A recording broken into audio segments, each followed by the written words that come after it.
Voor ons begin wil ek jou vinnig herinner aan al die potgooi-reekse wat ek by betrokke is. Daar's natuurlik klipkouers wat fokus op Afrikaanse entrepreneurs en impakmakers, Boerpot wat fokus op die besigheid van landbou, Nostalgooi my nuutste reeks waar ek gesels met legendes van die Afrikaanse vermaaklikheidsindustrie, mense soos David Kramer, Anton Goosen, Sandra Prinsloo ensovoorts.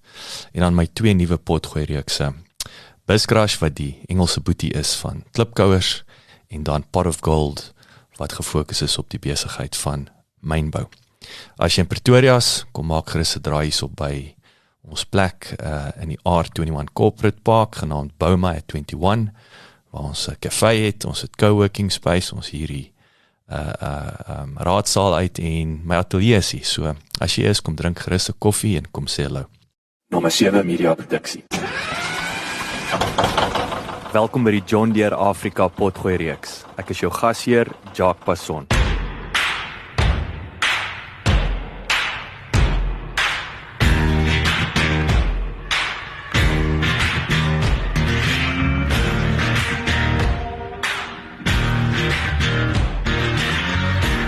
In Amerika dra landbou meer as $100 biljoen by tot die ekonomie. En boerdery ondergaan snelle vernuwing, veral wat slimtegnologie betref. Tydens die onlangse Africa Agri Tech-konferensie in Pretoria het ek die geleentheid gehad om met 2 Amerikaanse John Deere afgevaardigdes, Tavonga Siyavora, wat oorspronklik in Zimbabwe gebore is, en Nate Heinrich, te kon gesels oor hoe hulle die vernuwing van landbou in Afrika sien. Tavonga en Nate, hoewel in verskillende hoedanighede, is altwee nou betrokke by Presisie Landbou-tegnologie, oftewel Precision Ag Tech. Tavonga beywer om daartoe om produsente wêreldwyd te help om meer produktiewe, winsgewende en volhoubare boerderye te bedryf. En volgens Nate werk John Deere nou saam met hulle uitgebreide handelaarsnetwerk om te verseker dat hulle uitreik na klante groot en klein. Dis hier waar die konsep van ontwerpdenke, oftewel design thinking, inkom. En John Deere moet bepaal wat die ekonomiese en landboukundige geleenthede is wat die maatskappy vir boere moet ontsluit. So while you're the closest, Tavonga, so would you mind introducing yourself? I mean, obviously you've got some, roots and roots. I mean, you've got corporate roots in South Africa, Southern Africa, and of course other roots. Sure. So, as mentioned, my name is Tavonga Siyavora. I'm originally from Zimbabwe, and I'd spent a lot of formidable years in the U.S. All of my working career to date has been with John Deere. Spent much of my time with our Intelligence Solutions group, and that's the John Deere factory or unit where we actually have developed and continue to develop a lot of our precision ag technology that we are talking about today.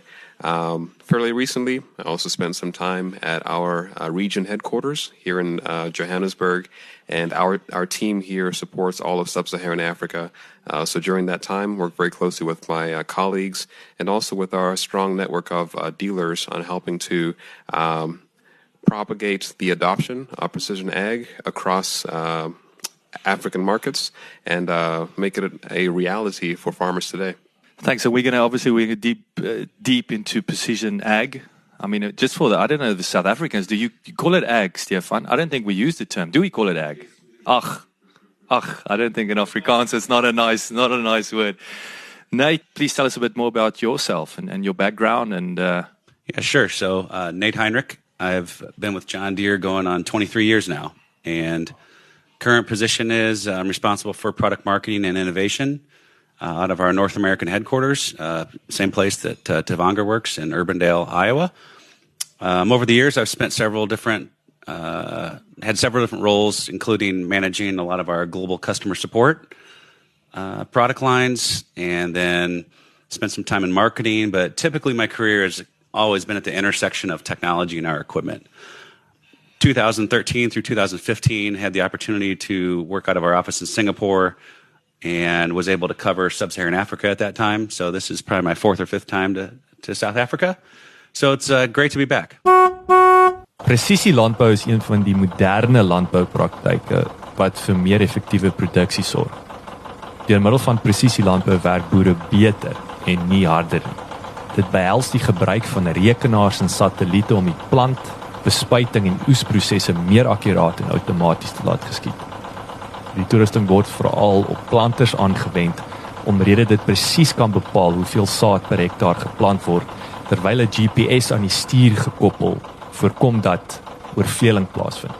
By spuittoerusting maak die apparaat outomatiese verstellings aan die spoed en die hoeveelheid gespuit, sodat presies die korrekte hoeveelheid chemie toegedien word, terwyl by stroopers die opbrengs onmiddellik bepaal kan word. In Suid-Afrika is die graansektor onder voortdurende druk om mielies bekostigbaar teen uitvoertariewe te produseer en ten einde winsgewende produksie te bly verseker moet produsente van die nuutste tegnologie gebruik maak, insluitende presisie landbou.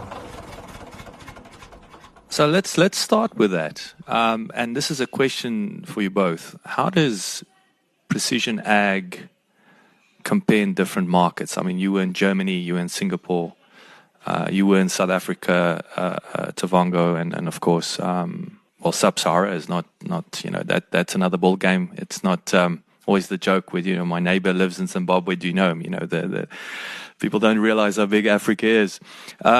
What if you can highlight maybe 2 or 3 things? What are the differences, or is there more than that, market to market? With when we say precision ag, does it mean the same thing across border, or is it a completely different animal in each market? Yeah, I guess I'll jump on that. Precision ag is, well, at the customer level, it's different to every customer. So that just means taking your current operation and making it more precise by choosing like a foundational technology like auto guidance, what we call auto track, as a start. And so that can happen at any size of farmer. At a macro level, the large production ag areas of the world are very similar. Whether you're talking in the U.S., let's call it the Midwest of the U.S., you're talking South Africa, Australia, Northeast China, Northeast Germany, Ukraine, Russia, some of the really large ag markets, it's very similar. And the adoption curves are pretty similar. You get into some differences in the types of, let's call it the types of factories that customers are running, right? Whether you're talking the small grains production system with producing wheat and canola is different than corn and soy. And so at a macro level, large ag, I can speak mostly about, is pretty similar all over the world. But you get into differences based on whether you're trying to grow, wheat or you're trying to grow corn. And so there are differences as you get into those different production systems. So yeah, and there's different areas of the world that push the boundaries of precision ag. So where is best practice? If dare I say that? Hey, a couple of hot spots, in my opinion, in the world are, one, of course, is Australia. Australia is really typically pushing the boundaries on precision ag and trying to do more with less and limited resources and harnessing technology. So that's a really interesting market to keep our eye on. And then in general, there's always a lot of agricultural technology and technology in general coming out of Israel. Sure. So probably what I'll also add to Nate's comments is as we go across multiple markets, many of the asks of large commercial producers are somewhat similar. And some of the challenges, especially as we're going across sub-Saharan Africa, are really the environment and ecosystem around them. So if we think of many of the major sugarcane operations in some countries here in Africa, certainly the challenges around finding skilled labor to actually support a lot of what they're trying to execute. And from a John Deere standpoint, staying close to appreciating when they are ready for that next level of advancement within their operation, relative to when they might be cycling equipment, which might be a little bit longer than some other established markets.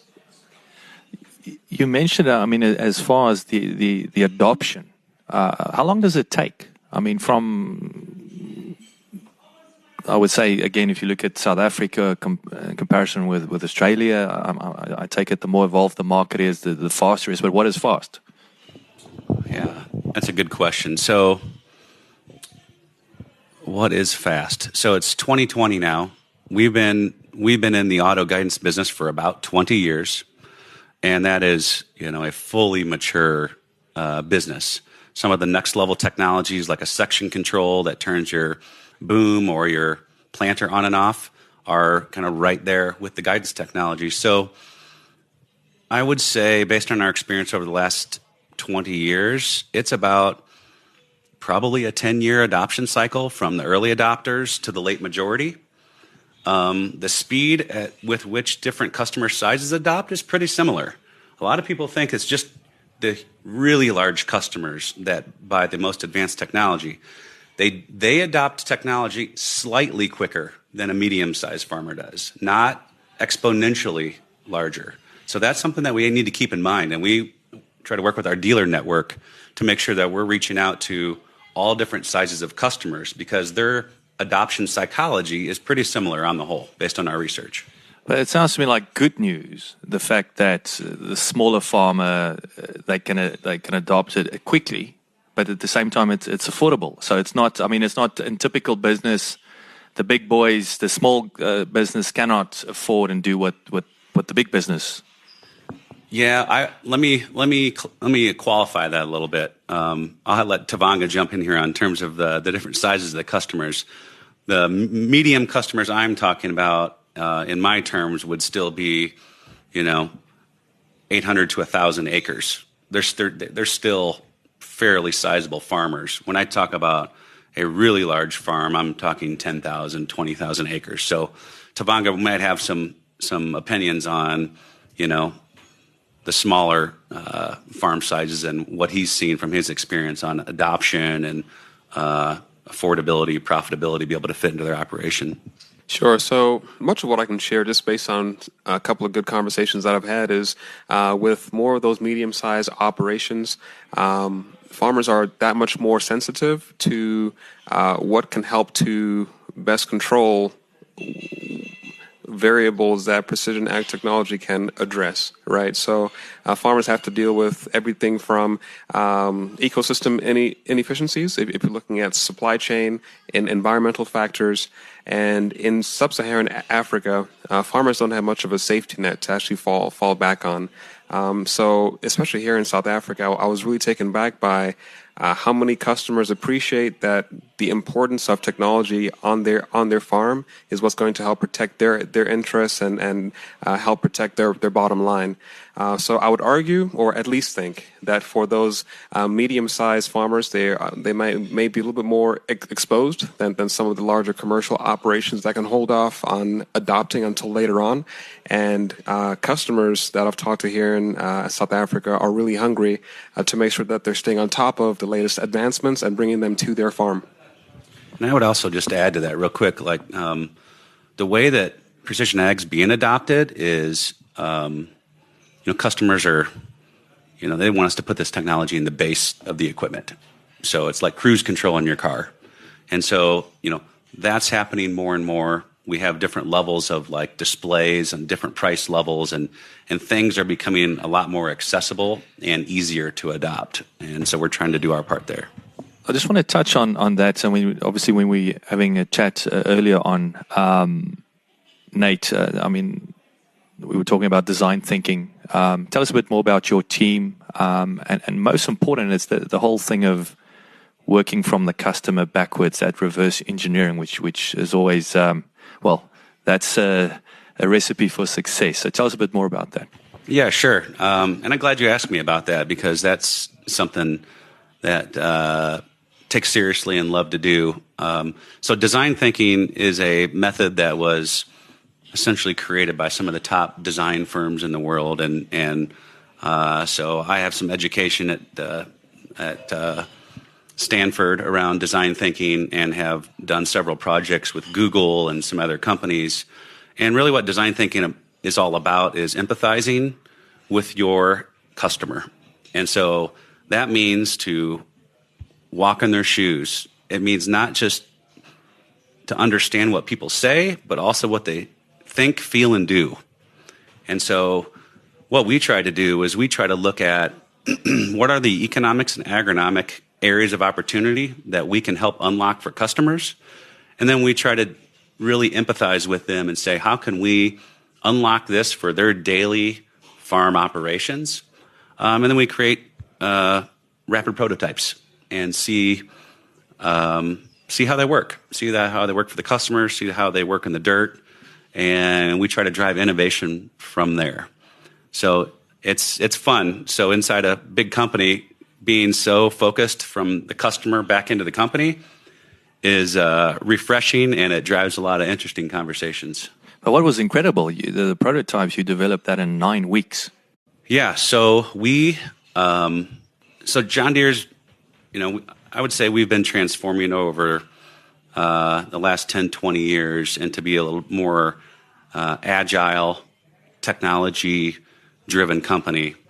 And our team was set up to take advantage of that and to be able to create rapid prototypes that don't take a year or two to build. They literally, one of the longest things that we have to wait on is parts. Designing, wait on parts. You should print them. Yeah, well, but seriously, so our customers and our dealers deserve us to innovate really well and go fast and do a great job. And so that's our mission. Our teams are just a handful of years old, but yeah. I liked how you put it early on. As we were talking about, it's where money meets emotion. Tavonga, what is the smaller farmers? What is the emotional? What are the emotional problems? I mean, what are they struggling with? Does it look different to the bigger boys? How does money meet emotion with the smaller farmer? Sure. So I'm not sure if I'll go down the route of money meeting emotion exactly, but what definitely comes to mind is the plight of the smallholder farmer in sub-Saharan Africa is a key problem that John Deere is committed to helping solve. If we look at the data out there, about 80% of the farming that happens today is smallholder farmers with land holdings of less than 5 acres, and really meeting the future production demands that the African continent is going to have needs for us to also develop and deliver solutions for these farmers also. Now, many of the pain points and challenges that they certainly face is at that scale of farm, as I mentioned earlier, less than 5 acres. Access to mechanization is a tremendous problem. And that's why John Deere has made a keen focus through our SMART campaign to actually bolster and build up a contractor segment that can provide mechanized services to those farmers in their community, and for the contractors generate additional income to take care of their businesses and their families. So at the end of the day, what we are focusing on is making sure that we are addressing a lot of the pain points around driving mechanization to those smallholder farmers, and at that contractor segment, both through our John Deere Financial Organization and with partner banks, working to address some of the challenges with access to finance, such that those contractors can actually get that equipment to begin starting their businesses and feeding their families. I mean, define the word contractor. I mean, that's an exciting term in Africa, and I don't know. There's is it e-tractor? There's examples of the leasing of the tractors and all the rest. Define contractor. Sure. So ultimately, a contractor is an individual or a collective that is providing rented services to their area community. Generally speaking, in the African context, that is going to be some level of mechanization. So whether it's coming through to actually sow, plant, or harvest, right? So that is certainly the context that I'm looking at a contractor here on. One thing to appreciate is a lot of our technology development that we've done in the large ag segment. John Deere is actively working on scaling and adopting those technologies to the smaller segment also. So we talked at length about our auto-track guidance self-driving technology. We have now actually adopted that technology onto our open station 5000 series tractors that are very popular across most of the African continent, helping to increase the effectiveness of those machine passes as those tractors are going through the field, and also reduce operator fatigue. Now, for some of those contracting companies out there, some of their main challenges might be finding skilled labor or someone that they're comfortable with operating their tractor in the manner it's supposed to be used. So by bringing guidance, it's bringing that level of automation to the actual execution of the job taking place. And the other thing that we've also scaled and brought to the small holder segment, which is directly benefiting contractors, would be the use of telematics. So by our enabling contractors to actually remain connected to all of their fleet, they're able to better monitor machine locations and even address major pain points such as fuel theft and some of the other issues that many contractors deal with across the continent. JD Link is 'n telematieke stelsel wat masjinerie in die veld verbind met die kantoor en slimfone. Dit stel die boer in staat om onder andere kritieke en tydige inligting oor sy masjinerie aanlyn te bestudeer, data van en na masjinerie te skuif, maklik, veilig en draadloos, en die nodige ondersteuning aan masjinerie en personeel te bied ten einde die onderneming aan die gang te hou. Hierdie afstandsbeheer toestel is van onskatbare waarde vir enige bestuurder wat op 2 plekke tergelykertyd moet wees. Die JD Link stelsel teken outomaties masjineriewerkverrigting aan en stuur verslae deur cellulêre seine, terwyl dit aan boere die buigsaamheid verleen om 'n e-pos verslag te skeduleer. Dit maak dit moontlik vir produsente met groot vlote om basiese vergelykings van masjinerieverrigting en tydsverbruik te tref met die data-uitvoer toestel. JD Link draadloose kommunikasie verseker dat die regte werknemer en masjinerie ten alle tye op die regte ligging van die plaas is. So when we start talking about fuel theft as an example, so are we now more moving towards IoT? So it's really monitoring, firsthand where this tractor is, what's happening inside the tractor, and all the rest. Certainly. So that IoT future is what is enabled. If we look at the large ag side of our equipment fleet, what we've continued to develop with our connecting machines, and in South Africa we've had JD Link, which is our solution for the larger machines, since about the 2015 timeframe. And as of today, we've continued to evolve that capability such that both agronomic and machine health data is coming off of those machines, allowing the customer or farmers to stay on top of what's happening, not only with their equipment, but the quality of execution of a job that's happening out in that field. Past that, we're also developing additional machine learning and tools that allow for our dealers to better support farmers through proactive dealer support.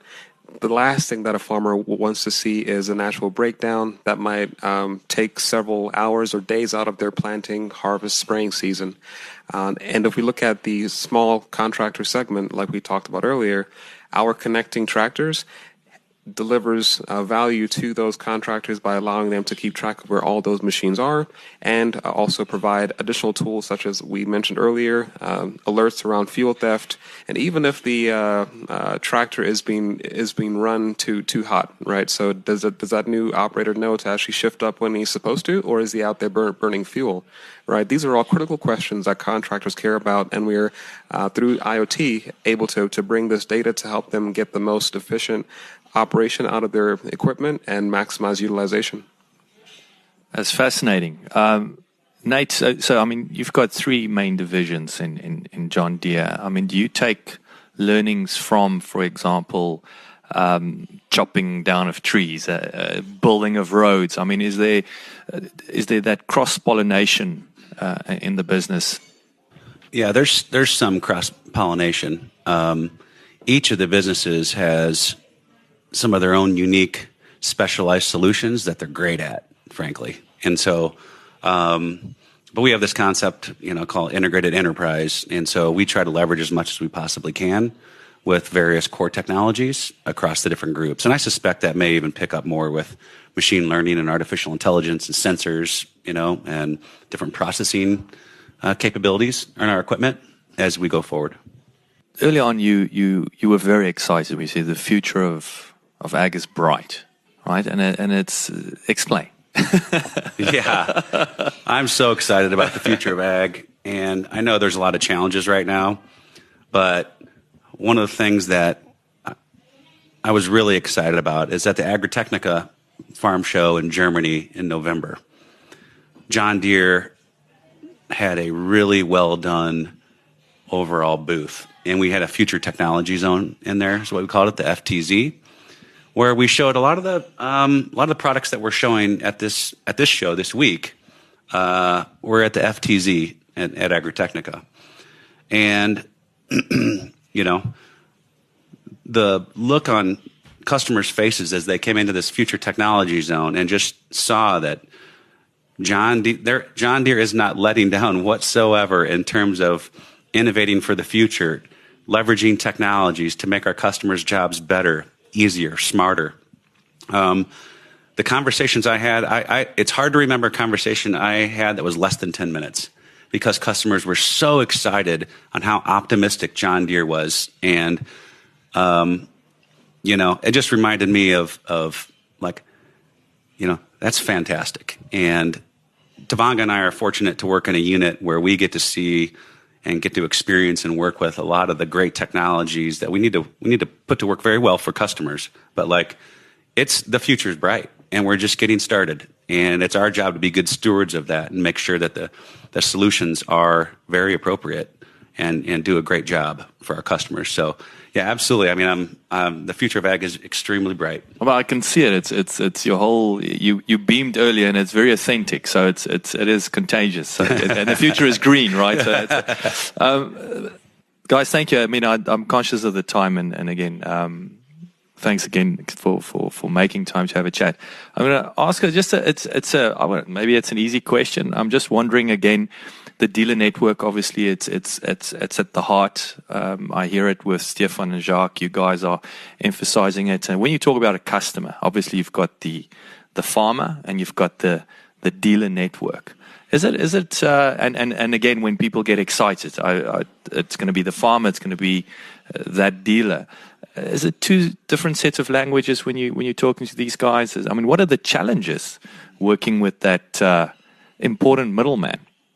So I certainly would not consider our dealers necessarily middleman. There's the strong appreciation that for the majority of our customers out there, John Deere is their local dealer. And for farmers out there, it's really about those long-term relationships, right? So these are people that they trust, people that are really holding key decisions that will impact the future and sustainability of that customer's farm. And from my perspective, and Nate can certainly share his, I consider our dealers customers also, right? Because at the end of the day, our obligation and our duty is to serve them as they are serving customers. So that's certainly my take on it. So if I may ask a second question to my question, what are the challenges of keeping? Is it a different animal? Do you have to keep the dealer happy in a different way to the farmer, or if the farmer is happy, the dealer is happy? Or is it not that simplistic? So fundamentally, great companies win by creating customer loyalty through a great channel, no matter what. That's why Steve Jobs created the first Apple Store right after he came out with the iPod, because he wanted to control the customer experience. So we really get that our dealers deliver customer loyalty. And one of the key ways they do that is, yesterday, today, tomorrow, parts and service backup. We can talk about all these high-tech machines and everything coming out, but if we don't have parts, and the parts make it a little bit more sophisticated with sensors and stuff, but I'm serious. That is our, the dealers make it happen for us in the market. So, yeah, we have the way that we develop our solutions and systems for dealers is different from customers, because a lot of the things we think about from our dealers is how do we not load them up with a bunch of administrative work, trying to manage all the technology and the customer accounts, et cetera. How do we make it easy for them to explain to customers why how this technology can help them on their farm? That's our job with our dealers, is to really empower them and enable them with easy to use tools and things. We don't always do that perfectly, and but we work really hard to try to make their lives easier, and so they can do their primary job, which is creating customer loyalty. And so that is different than the way that we work with customers. We've talked at length about how we focus on customers, but the dealer part is absolutely essential, and we try to reach our customers through our dealers and make their job as easy as we can. I think it's Tavonga, what I took away from your point, it's seamless, right? Yep. No, it's certainly seamless, and kind of building on Nate's comments. It's really appreciating that funnel of John Deere continuing to develop and try and address these solutions, and that two-way conversation that's always happening between Deere and the actual dealer. Many times prior to products even getting to customers, we are actually getting input and feedback from dealer to better understand what those customer needs are, and then as those customers are interacting and using that product for the first time, their two-way conversation is with their dealer, right? So that's certainly a key component of what delivers ongoing value for John Deere customers. Last question, easy question. It's been a few years since you've both been back to South Africa. What do you look forward to most other than looking at the John Deere stand at the show? Food and drink wise, what have you missed? Food and drink wise. So one, I'll adjust your question a little bit, because certainly what I've missed the most is just the social aspect of what it means to be South African and all the socializing that happens around food and drink. I've not been to a braai in a long time. So wasn't able to make it happen this trip, but as far as dishes that I certainly enjoyed upon my return, it was oxtail and some lamb. Oh my goodness, good one. Nate? So I don't have as much experience as Tavonga, but I'll say South African wine and the tail, oxtail, lamb tail. I hadn't eaten much like oxtail before, but it's absolutely fantastic. But I really enjoy coming here. The people that we get to work with the branch here in South Africa, as well as the dealers. The dealers have incredible dealers here that have multifaceted businesses that are just really well run. So I kind of consider a little bit similar to some of my comments about Australia earlier. There's some great agriculture business going on here, and so I learn something every time I come to South Africa. That's I think it's music to all South Africans. Yes, guys, thanks so much for your time. It's great to have you, and enjoy the rest of your stay, and hope it's a very successful exhibition. Very good, Jacques. Thank you very much for the time, and enjoy the conversation. Thanks a lot.